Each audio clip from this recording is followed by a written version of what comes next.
So, I am your next musician, but I'm going to speak a little bit before I will attempt my best to keep it brief. I started singing at the Moscow Food Co-op on and off from the time I was 14. And when I first met Brian, he was the temporary sound technician person. So that's all I knew about. I didn't know he was a musician, I didn't know he played. So when he and my mother became friends and she introduced me to him, first thing I said was, "Oh, you're the sound guy, aren't you?" And he kind of was shocked and said, "I'm not the sound guy." Well, no, he wasn't the sound guy. It's not a strong enough word because, while music might be a collection of sounds and noises, it's really a way of expression, and you performers and musicians will understand this. When everything goes perfectly, when you don't miss a note, when the accompaniment doesn't miss a chord, and it just works, and you get that rush. It's better than skydiving. It's better than a fast motorcycle. It's it. And Brian and I, after the sound guy snafu, recognized that in each other.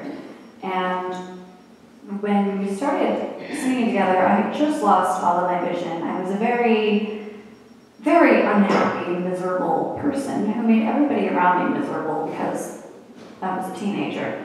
And he came in with his just cheer and guitar, and we played music together, and I performed at the Kenworthy Gala. We sang a lovely jazz piece about a woman who wanted to kill her lover in numerous wonderful ways. It was great.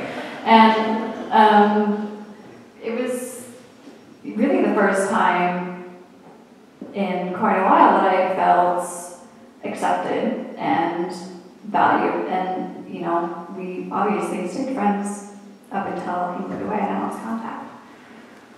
This particular song, I don't think we ever sang together, but I'm not singing it with an accompanist because Brian was the ultimate accompanist, and I just feel like my last goodbye should be to sing by myself.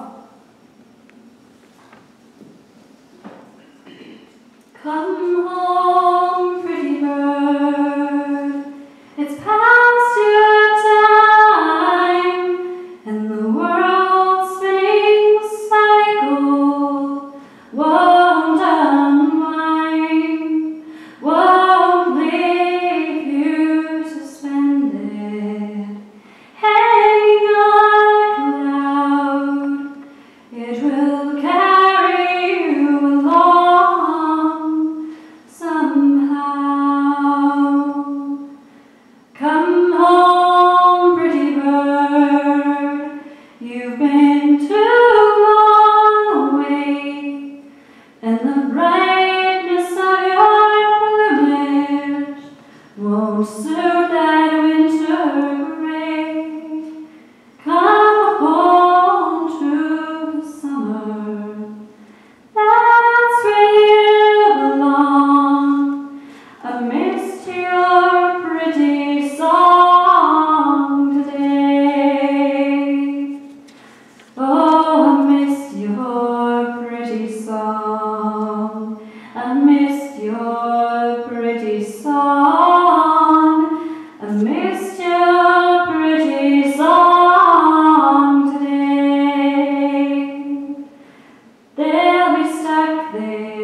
He was the soundman, temporary soundman at the co-op. And I remember I was talking to Katrina about this about a week ago, and I remember I was saying, geez, Brian, you know, I'm doing sound, I got this co-op and thing, and I'm really thirsty.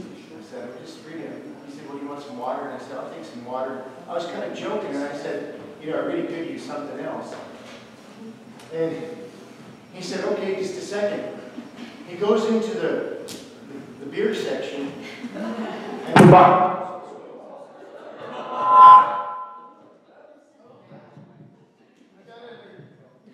you do something like that, man, you better start giving me money.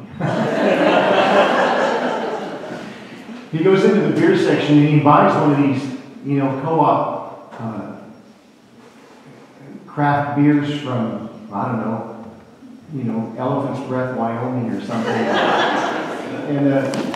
And it must have cost him probably $10. It was a heck of a, but what he does is he goes out into the parking lot. He grabs a paper, like the coffee thing with the lid and everything, and he goes out into the parking lot. He pours the beer into the cup. He comes back and he says, you got an iced espresso.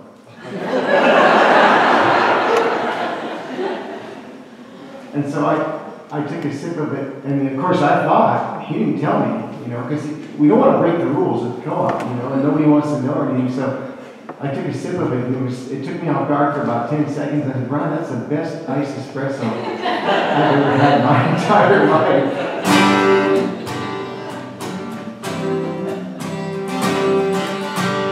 This is one of Brian's songs.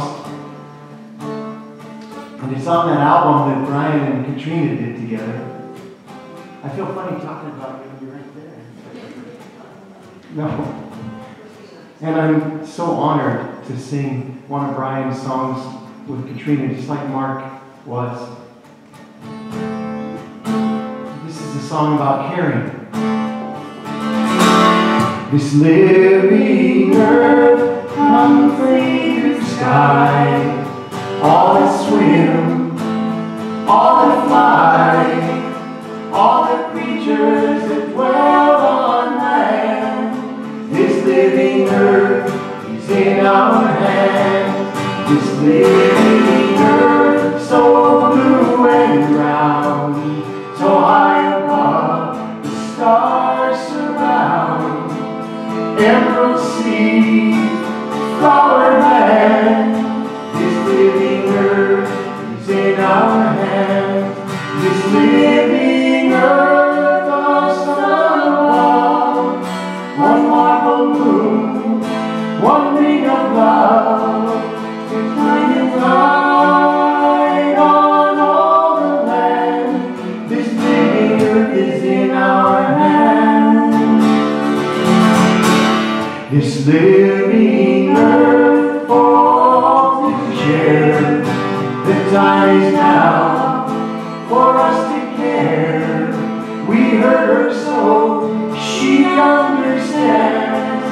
This living earth is in our hands. This living earth, she cries out loud. She needs our help. She needs us now. Don't turn your back, please take a stand. This living earth is in our hands. This living earth needs loving care, like you or I, unique and rare. Each blade of grass, each tree that stands. This living earth is in our hands.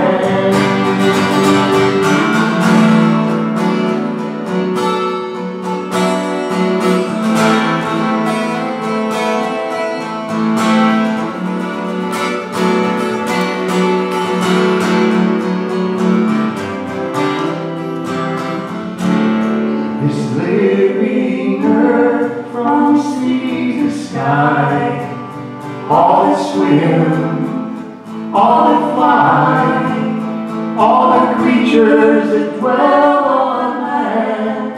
This living earth is in our hands. Emerald sea, flower land. This living earth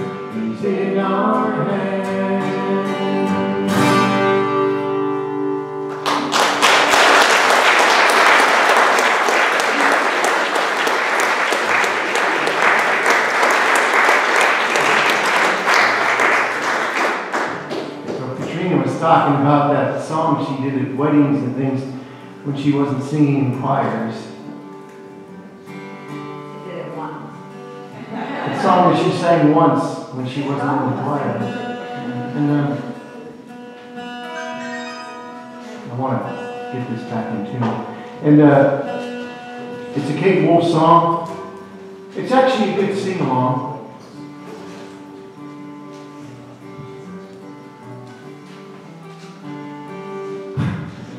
I had to adjust the way, they had a funny system of doing harmony and melody. It's not quite the way I learned it. That's folk music, isn't it? Kind friends all gathered around. There's something I would say. What brings us together here has left us here today. Love has made a circle that holds us all inside. Where strangers are as family and loneliness can't hide. You must give yourself to love if love is what you're after. If love is what you're after, open up your heart to the tears and laughter and give yourself to love. Give yourself to love.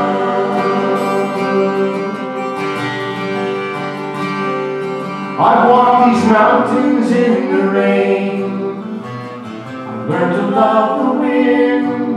I've run before the sunrise and I've watched the day begin. I never knew I'd find you, but I never knew just how. Like sunshine on a cloudy day, I stand before you now. You must give yourself to love if love is what you're after. If love is what you're after, open up your hearts to tears. Open up your heart to the tears and laughter and give yourself to love. Give yourself to love.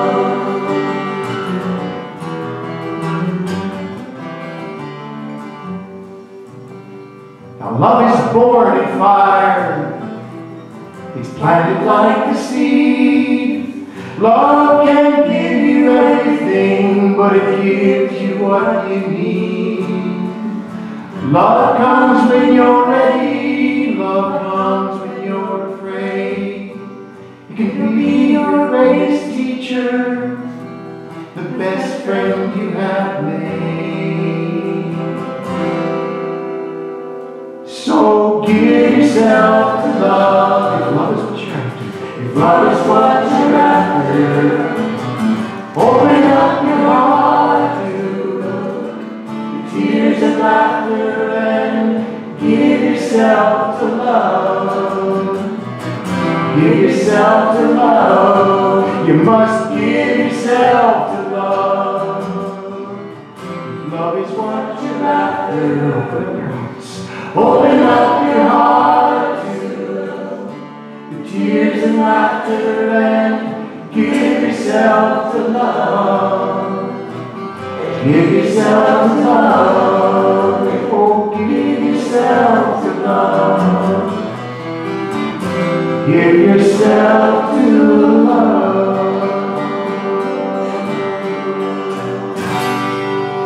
Thanks, Katrina. Thanks, everybody. I'm Brian's niece, and this is his baby sister, and she's 18 years younger than him. She was born on his 18th birthday, so she was kind of a really good birthday present. But Brian was definitely the favorite uncle. He always, I remember he lived with us for like a month or so, and I would wake up at 3 a.m. every single morning to him playing his cornet. Every morning, and I just sit there and listen to him, and he's just sitting there on his cornet in the basement, and then he'd get on his guitar, and seriously, he started at like 3 a.m., and he ended at like 11, like in the morning. He just kept playing, like we were like, hey, no, we just listen to him while he's playing, because he just play and play and play, and I don't even think he slept, he just played. So music was definitely a big part of his life and our lives. He taught us a lot about music and appreciation. So this was definitely great hearing everybody play and everything. He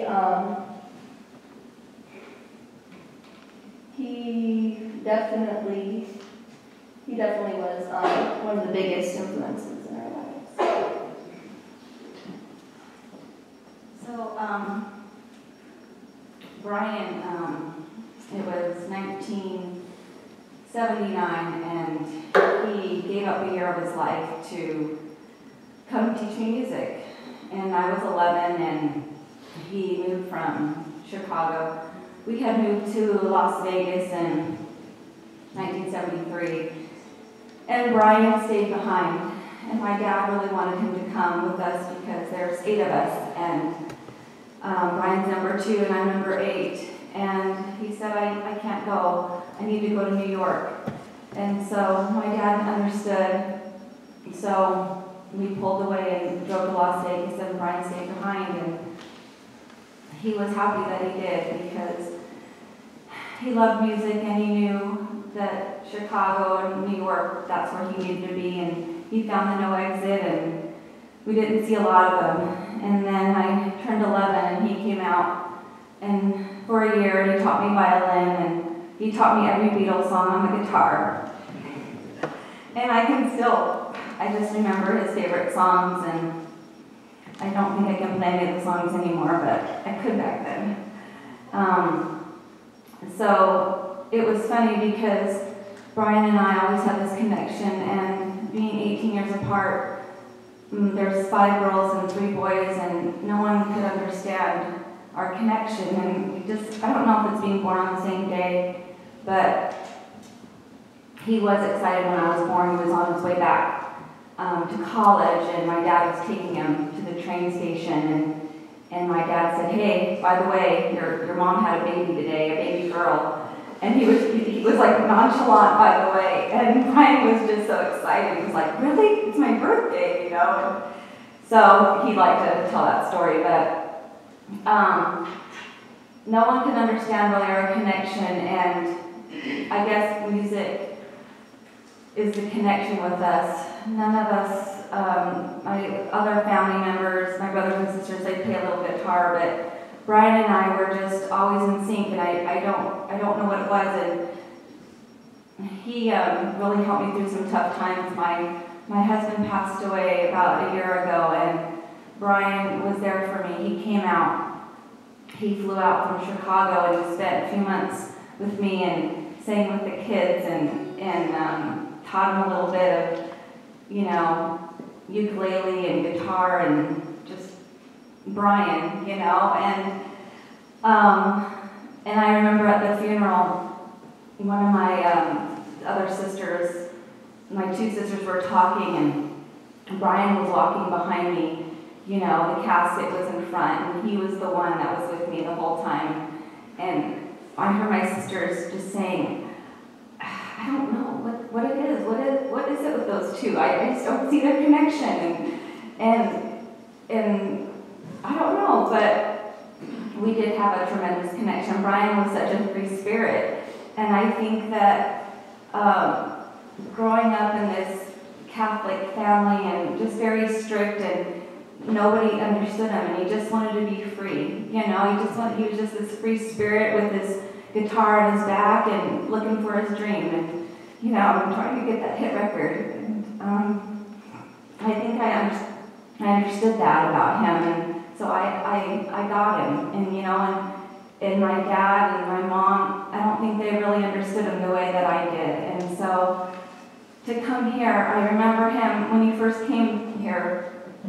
He talked to me how he just felt at home when he was here, and he just felt so good, and it felt like a family here, and he was just so excited to be here and make a life here and have his dog Rocky, and everything just worked out for him here. And this 10 years he spent here, it did feel like a family to him, and I'm very grateful that he found that in his life, because he was kind of a loner, but he always wanted to help and always wanted to put a smile on people's faces, and he would go into nursing homes and churches and whatever he could do just to make people feel better, and he and it's funny because I didn't have a lot of self-confidence with my music, and he brought that to my life. He was one of those that you could just get up there and just start singing, and I don't know how he did that, but he just had that gift where he just made you feel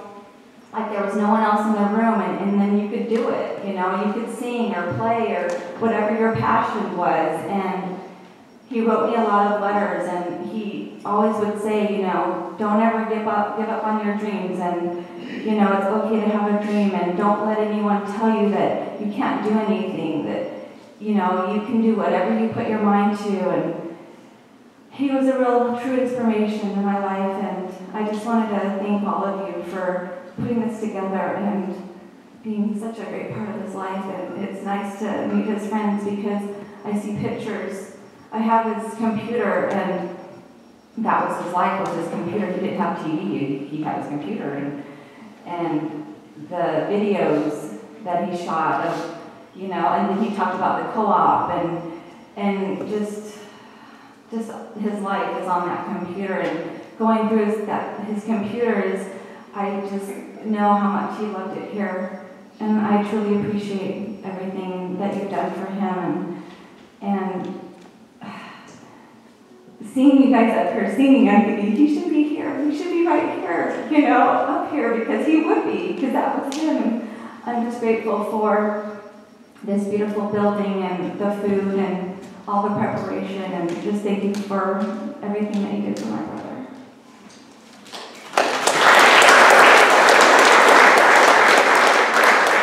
I think this is something, and I think we should just do this, because I've been thinking about this. You know, Brian's big idol was Steve Goodman. That's why he plays here. That's why everybody's here. We can just do this without Mike until Paul gets back and they can get set up. But we should do this song. It's on his Playing Favorites album because it was one of his favorite songs. So we should just sing it. We're going to do an old style like Steve Goodman did it back when he first wrote it.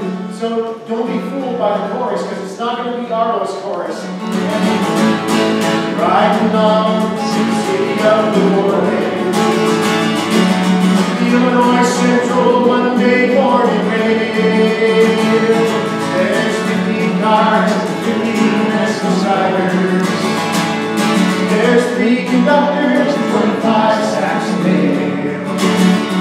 All along the southbound of the sea, the train pulls out of Kankakee, rolls along past houses, farms, and fields. Yes, past the towns that have no name, freight cars full of coal black men, and graveyards, a rusted automobile. Of course, the record singing Good Morning America, how are ya? Sing, don't you know we are your days time? I'm the train on the city of New Orleans.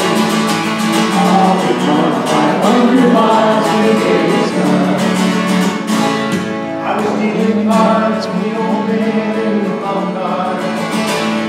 But it's a penny a point, there ain't no one keeping score. Today holds the mask, the paper bag, that holds the bottle. And feed the wheels of government before.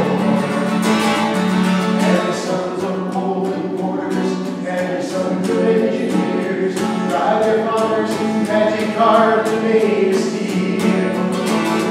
And mothers with little babies to sleep, rocking to the gentle beat, and the rhythm of the rails is all they need. Here we go, just singing Good Morning America. Sing, don't you know we are inside? I'm the train on the city of New Orleans. I'll move on 500 miles in a day's time. Stevie would go here, come right here, here we go.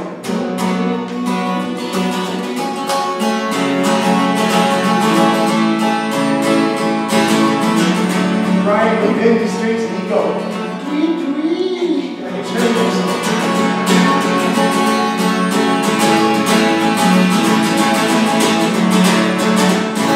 Well, it's nighttime on the city of New Orleans. Here we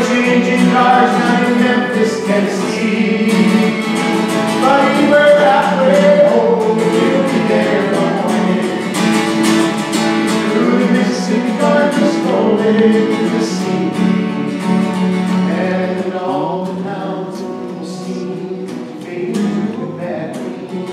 Steel rail, steel rail blue. The conductor sings his song again. Passengers will please refrain. This train's got the disappeared railroad blues. Good night, singing good night, America. Singing, don't you know we are the native sun? I'm the train that calls the city of New Orleans. On the 500 miles, in morning America, how are ya? Just singing good morning America, how are ya? Singing, don't you know we are the native sun? I'm the train that calls the city of New Orleans. On the 500 miles, we take this 100 miles. On the 100 miles, the race is strong.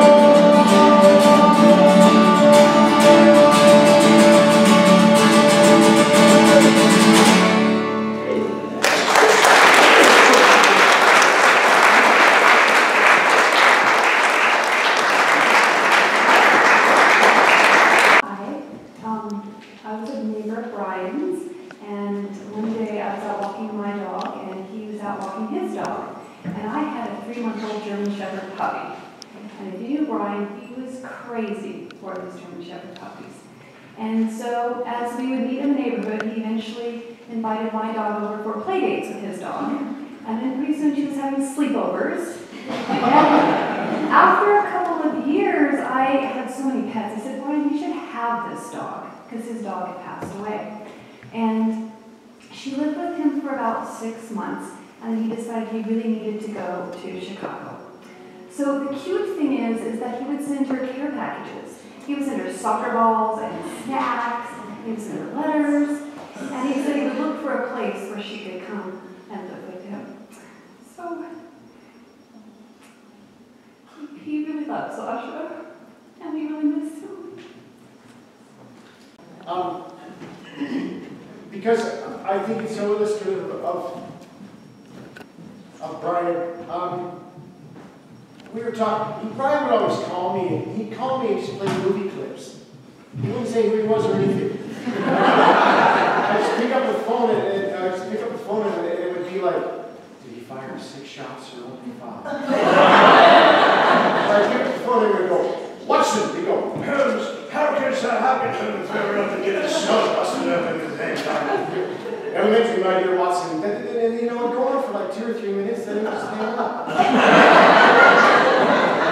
So one day I was talking to him and I said, Brian, what is this movie thing? He said, I just love movies. He said, you know what you got to do? And I said, what? He said, you got to see the director's cut of The Natural. The one with Robert Redford, you know, when he was the baseball hitter, and of course, you know, all that thing. And I said, why? He said, because it's so good. And he said, you know what? I just got on eBay. Brian was always buying on eBay. Brian had stock in eBay. PayPal loved him. And he would buy tuxedos, he would buy outfits, he would buy guitars, and then of course he'd turn around and sell them later for more money than he bought them for. And he was always doing that kind of thing. He said, you know what, I just bought a bat. I just bought a baseball bat. And I said, so? He said, it's the bat they used in the set of The Natural. It's the bat that was Wonder Boy. It's the prop bat that they used in the movie The Natural. And it's Wonder Boy, right on it says Wonder Boy. And I just bought, and I said, okay. And he said, wouldn't that be a neat thing to give to a little kid that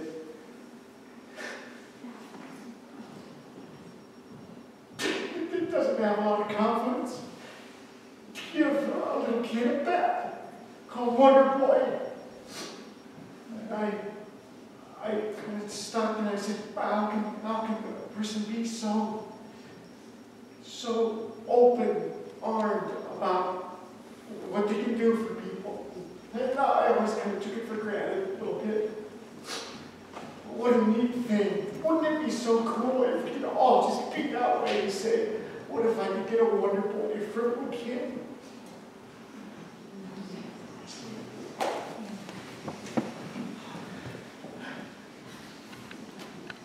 I was blessed to know Brian for almost 40 years, and I'm honored to be here representing his Chicago clan, which are many, and he would be, and I can feel him in my heart right now, so thrilled with all of you.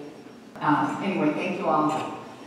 And I'm going to close with a song called Parting Glass. And, I have the words here only because it's my security blanket. I've sung this 100 times, but when you're emotional, you never know what's going to come out.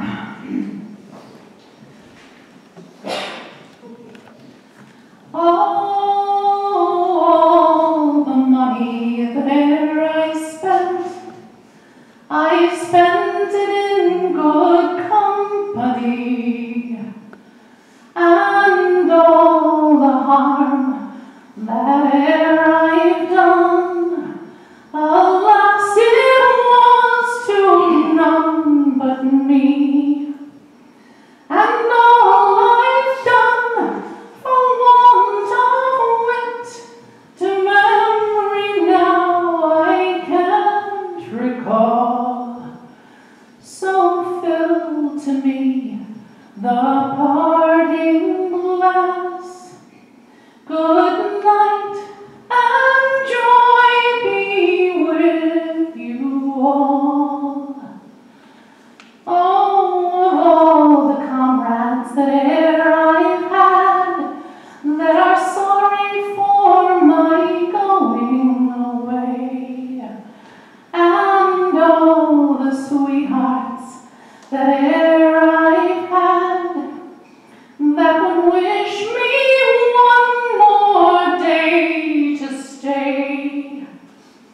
But since it falls unto my lot that I should rise and you should not, I'll gently rise and I'll softly call. Good night and joy be with you all.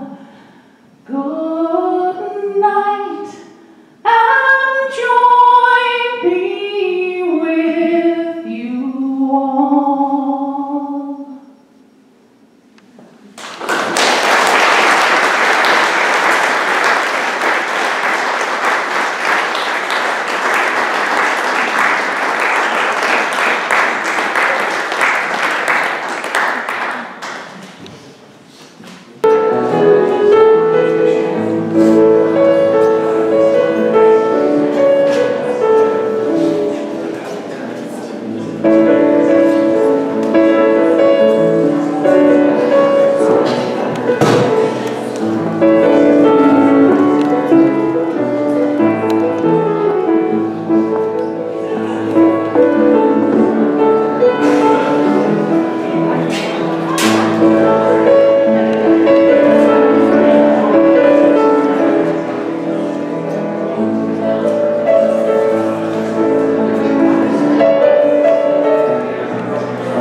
Thank you.